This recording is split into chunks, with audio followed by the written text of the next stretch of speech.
is Angela Huffman. I'm an APQS dealer and an educator with the APQS Long Arms for Lifelong Learning Center. Sometimes it's best to make some registration lines in the border or sashing you're working on to try to space out your designs a little more evenly, and there are lots of ways to do that. For our purposes here today, I used a chalk pencil and I used just a grid marker so that it would show up really well on camera. So I just mark the, in this case I'm using a 1-inch increment, and just mark each of these 1-inch lines with my chalk pencil.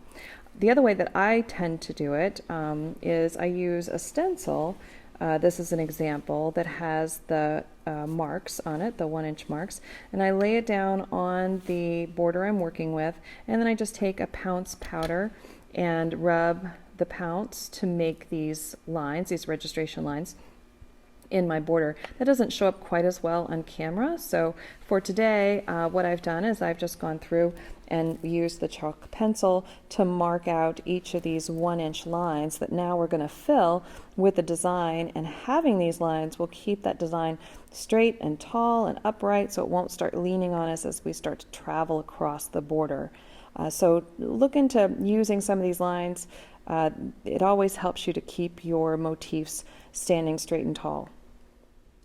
I'm here at the base of the first chalk line that I made, and I'm just going to do a gentle curve up to meet that line, and then a pointed shape, that's a C curve up to the top of that chalk line, back down to the chalk line, and then back out. And when I get down here to the bottom, I like to put a little curve in it there too. And then I'm just going to travel over. Notice that I skipped one of the lines, because this is actually the dividing line between the motifs. So I'm using one line as the center spine of the motif, one line to divide myself between the next motif, and that way not only am I using the lines to keep my motif straight and tall, but I'm also using the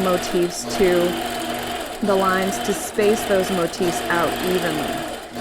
That would be a little hard to do if I was just relying on my eyes to keep everything lined up, but it's so easy to do when you have everything marked.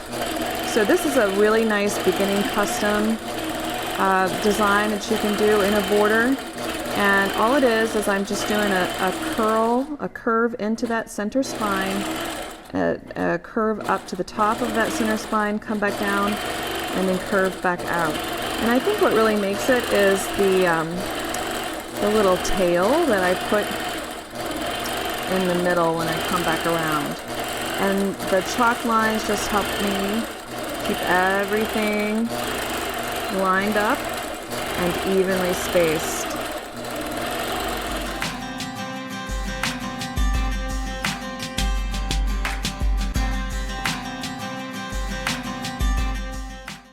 Thanks for watching.